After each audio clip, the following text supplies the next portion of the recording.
21 years after the Helsinki Peace Agreement ended the armed conflict between Indonesia and Free Aceh Movement, or GAM, and yet the symbols of the conflict are back. The Bulan Bintang flag, the moon and star flag, a flag closely associated with GAM. And now, the government faces a simple question. How far should Indonesia allow regional autonomy to go? Let's be clear. This isn't just another regional flag. The moon and star design has a direct historical association with GAM. GAM wasn't simply a cultural organization. It was an armed separatist movement that fought the Indonesian state. Its goal was independence for Aceh. That history matters because symbols carry meaning, right? A flag can represent culture, but it can also represent political movements. And when that movement once fought to break away from Indonesia, the government has every reason to take that symbol seriously. In 2005, Indonesia and GAM signed the Helsinki Memorandum of Understanding. The armed conflict ended. GAM agreed to transform its struggle into peaceful political participation. Indonesia granted extensive powers to Aceh through the 2006 law on the governor of Aceh. But here's the key point. Aceh remained part of Indonesia. And there was no new country, right? No new sovereignty, no separate state, and no right to treat Indonesia as a foreign government. This distinction is crucial. You may hear the word autonomy thrown around. And what does it actually mean? Autonomy means a region can exercise certain powers of self-government.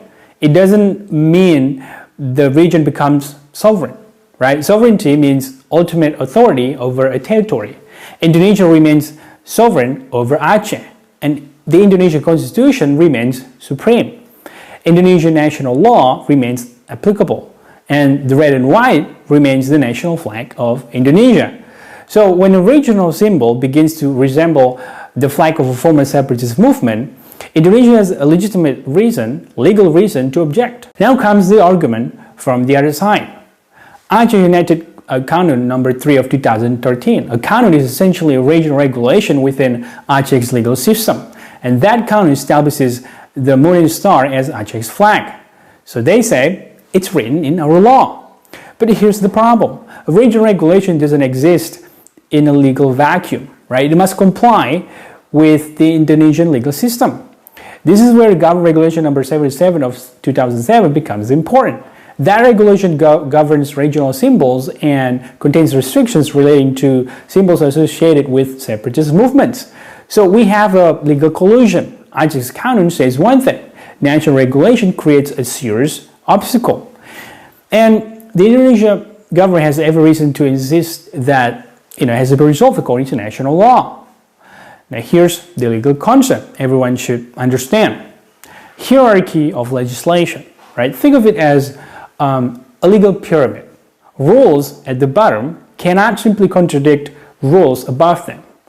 Why? Because otherwise, every province could pass its own rules and claim that national law doesn't apply. Right? This isn't how a unitary state works. Indonesia is a unitary republic, right? Not a federation of independent states. Aceh is not a separate legal country. Its regional regulations operate within Indonesia's national legal framework. So if you're encountering conflicts with higher level national law, the conflict must be resolved, right? And Indonesia is entirely justified in insisting on that principle. Things get even more serious. Reports from the August 15 incident say the Indonesian national flag was lowered before the moon and star flag was raised. If investigators confirm that sequence, we're no longer talking only about Aceh's regional flag. We're talking about Indonesia's national symbol, right? Law number 24 of 2009 regulates the Indonesian flag and protects its use. And it contains criminal provisions.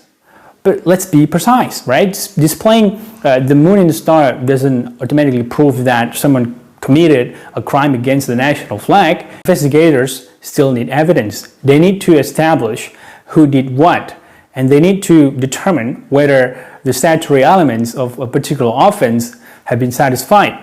That's what criminal liability means, right? A person isn't criminally liable simply because their political message is controversial. There has to be a legal basis, right? There has to be evidence, and the elements of the offense have to be proven. Now here's an uncomfortable question. Should Indonesia allow a flag historically associated with an armed separatist movement to become an official regional symbol? The answer should be no, right? This isn't about suppressing Aceh's culture. It's about maintaining the integrity of the Indonesian state, right? There are countless ways to express regional identity, but a symbol directly connected to an organization that once fought Indonesian sovereignty carries a very different message. The government has a responsibility to distinguish between regional identity and separatist symbolism. The most important principle here is simple. No region is above Indonesian law. Not Jakarta, not Aceh, not anyone, right? That's the essence of the rule of law. What does that mean? It means government power and individual conduct are both governed by established legal rules, not political pressure, not street demonstrations, not historical grievances, and not number of people carrying a particular flag. So if the Moon and Star flag's legal status is disputed, then resolve it through the legal system. If someone violates the law, prosecute them according to the law. And if the existing regulations are unclear, clarify them, right? But don't allow ambiguity to become a loophole for symbols of separatism. The irony is striking. August 15 was supposed to commemorate peace. Instead, a flag associated with the old conflict became the center of a new confrontation. This doesn't mean Aceh is returning to war, but it does demonstrate something important. The legacy of separatism hasn't completely disappeared.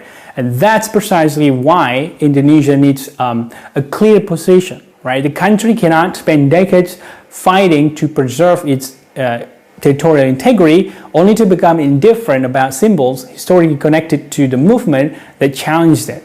The issue isn't whether Aceh can have an identity. Of course it can. The issue is whether a former separatist symbol should be normalized as an official regional flag inside the very country it wants to leave. That's the real question. Indonesia is one sovereignty, right? One national state, one national flag, the red and white. Regional regulations must operate within that national framework, and symbols associated with an armed separatist movement should not be treated as though their history doesn't matter. The gun stopped in 2005, but the legal question remains. Can a symbol born from separatism become a legitimate symbol of a province inside Indonesia? Indonesia's answer should be clear.